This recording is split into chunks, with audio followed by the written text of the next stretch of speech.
Hello, नमस्कार मित्रों, मैं हूं प्रभात कुमार और आज मैं आपके सामने एक छोटा-सा टॉपिक पे बात करना चाहता हूं और ये बात है laws and rules and regulations की। तो रूल्स एंड रेगुलेशंस तो कॉर्पोरेट के या फिर अलग-अलग कंपनी के, अलग-अलग ऑर्गेनाइजेशंस के अपने होते हैं, तो वो बहुत ज़्यादा मायने नहीं रखता है। उसको अगर कोई तोड़ता है तब भी चलता है, ठीक है। उसको सबक सिखाने के लिए या फिर उसको सही दिशा में लाने के लिए लोग कुछ छोटा मोटा सज़ा दे सकते हैं जिसके आधार पे वो फिर से पुनरावृत्ति ना करे और उस ऑर्गेनाइजेशन में ठीक से रहे। तो ये हो गया रूल्स रेगुलेशंस की बात। लेकिन लॉ लॉ जिसे बोलते हैं कानून की तरह, जो कि हमारा एक तरह से संविधान की तरह से विधान बन करके आता है और इसके बाद फिर उसको तरह तरह से उसे अलग अलग जगह पर उसको पैनल कोड के थ्रू स्थापित किया जाता है ताकि कोई उस कानून के तहत कोई गलत काम ना करे, कोई कुछ भी ना करे। तो जितने भी हमारे अपराध होते हैं वो किसी न किसी धारा के अंतर्गत आते हैं और इस प्रकार से हमें हर अपराध के लिए कोई ना कोई धारा देख करके कोई सज़ा तय किया जाता है कि इस धारा के अंतर्गत ये सज़ा होती है। तो कानून जो होता है सो बहुत ही सही लफ्ज़ों में कहा जाए तो बहुत सीधा साधा होता है, जो साफ साफ बता देता है कि अगर आपने ऐसी गलती की है तो इसकी सज़ा ये होगी, अगर आपने ये गलती की है तो इसकी सज़ा ये होगी। लेकिन अगर देखा जाए सही मायने में तो गलती किस परिस्थिति में हुई है और गलती करने में केवल एक ही आदमी का योगदान है या फिर बहुत सारे लोगों का योगदान है, तो बहुत सारी परिस्थितियां आ जाती हैं और इस कारण से हमारा ये जो कोड होता है पैनल कोड, उसके अंदर जो सज़ा मिलती है वो एक बहुत ज़्यादा फिक्स्ड नहीं होती है। उसको अगर देखा जाए तो ये बहुत ज़्यादा रिलेटिव हो जाती है। तो ये जो इतना रिलेटिव हो जाती है तो इसको एक्चुअल क्या सज़ा होना चाहिए ये तो हमारी न्यायपालिका हमें देती है। समय समय पर हमारे पास एक हाई कोर्ट या सुप्रीम कोर्ट के रिपोर्ट सामने आते हैं जिस पे हम देखते हैं कि सुप्रीम कोर्ट ने ऐसा सज़ा दिया था ऐसे केस में, तो हाई कोर्ट ने भी वैसा ही सज़ा दे दिया है। हाई कोर्ट ने कोई सज़ा अगर दिया है तो उसके आधार पर हम दिखा सकते हैं कि हाई कोर्ट ने अगर कोई सज़ा दे दिया है तो उसके आधार पर हम दिखा सकते हैं कि लोअर कोर्ट्स भी उसको फॉलो करके वैसी सज़ा दे देगी। तो इस तरह से कॉपी पेस्ट चलते रहता है। सज़ा के मामले में भी हायर कोर्ट्स की सज़ा को लोअर कोर्ट्स अमल लेती है और उसको कॉपी उसको मान करके उसका सज़ा दे देती है। लेकिन वो सब तो ठीक है, बहुत सही है।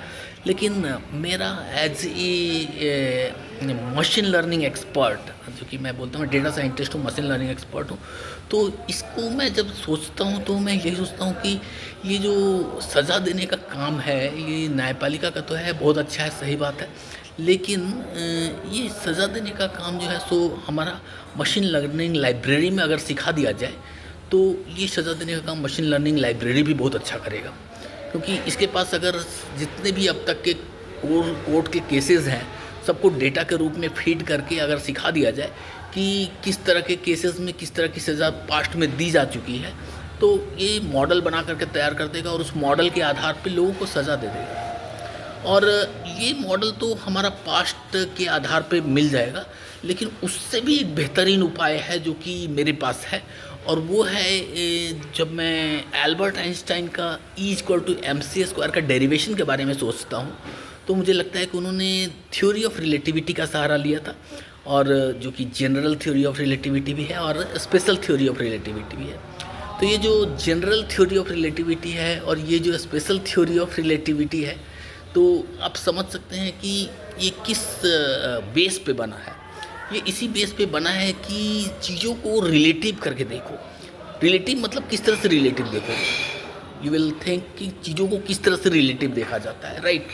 तो जब देखो कि दो ट्रेनें आपस में एक लेफ़्ट जा रही है एक राइट जा रही है, तो एक का स्पीड अगर 40 किलोमीटर्स पर आवर है, एक का स्पीड अगर 70 किलोमीटर्स पर आवर है, तो उस ट्रेन में बैठे यात्रियों को लगेगा जैसे कि 40 + 70 मतलब 130 किलोमीटर रफ्तार से एक दूसरे को क्रॉस कर रहे हैं।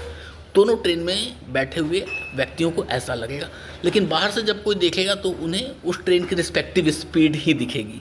तो इसको रिलेटिव स्पीड बोलते हैं कि किस आदमी को कौन सा स्पीड कितना लग रहा है।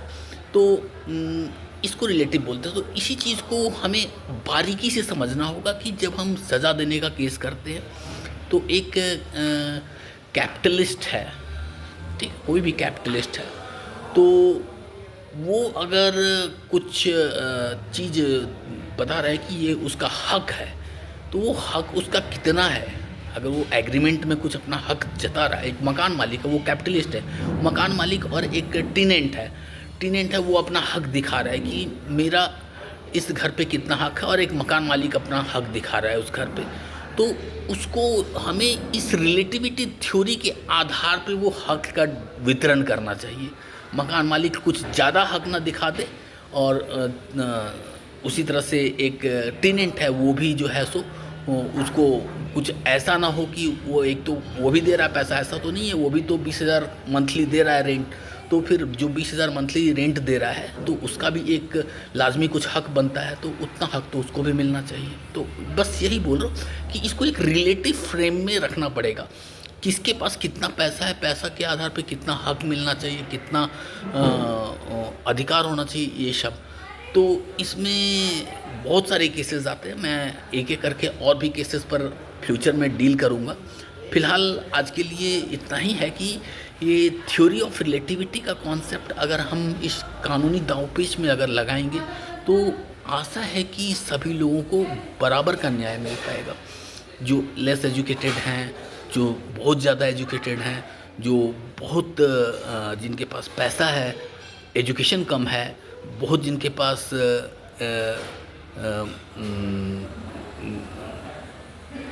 एजुकेशन है लेकिन पैसा कम है, हर तरह का केसेस को हम डील कर सकते हैं। क्योंकि अगर देखा जाए तो दो ही तरह का धन तो पॉपुलर होता है ना, एक विद्या धन होता है और दूसरा जो होता है सो ये लक्ष्मी जी वाला धन होता है। और ये दो धन, तो इस दोनों धन का बराबर वैल्यू और मूल्यांकन होना चाहिए। अगर कोई बोलता है कि हम पीएचडी हैं, अगर कोई बोलता है कि हमने 10 रिसर्च पेपर पब्लिश किए हैं और उसके पेपर साइट हो रहे हैं अलग अलग रिसर्च काम करने में, तो ऐसी स्थिति में उस व्यक्ति का वैल्यू तो है, व्यक्तिगत वैल्यू है, तो उसको एक प्रॉपर रिस्पेक्ट मिलना चाहिए।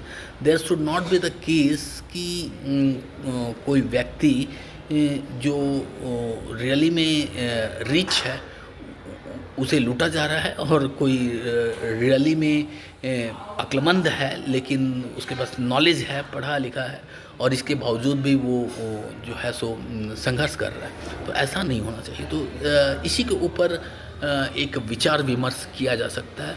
और जहाँ तक लॉ का बात है, तो लॉ के बात में मैं ये बताऊंगा कि लॉ इज़ समथिंग जिसको समझने की ज़रूरत है। ये याद रखने की ज़रूरत नहीं है कि कौन से धारा के अंतर्गत क्या होता है, कौन से धारा के, ये पूरी एक इथिक्स का मामला है, इथिक्स। सो अगर हमारा इथिक्स स्ट्रांग है तो लॉ स्ट्रांग हो ही जाएगा। तो हमें इथिक्स को देखना है, इथिक्स के बेस पर हमें लॉ बनाना चाहिए, और इथिक्स जो है सो हमारा स्ट्रांग होना चाहिए। इथिक्स जो है सो हमारा थ्योरी ऑफ रिलेटिविटी से आ जाएगा।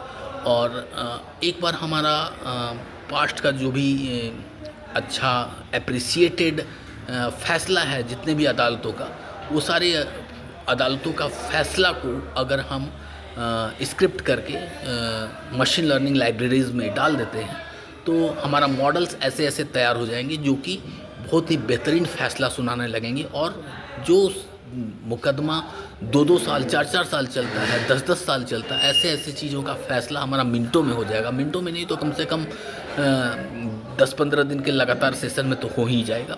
तो आशा करते हैं कि इस पर हम आगे भी डिबेट करेंगे। तो आज के लिए बस इतना ही, एक छोटा सा संवाद था। सो धन्यवाद, फिर मिलते हैं। Prabhat Kumar, thank you.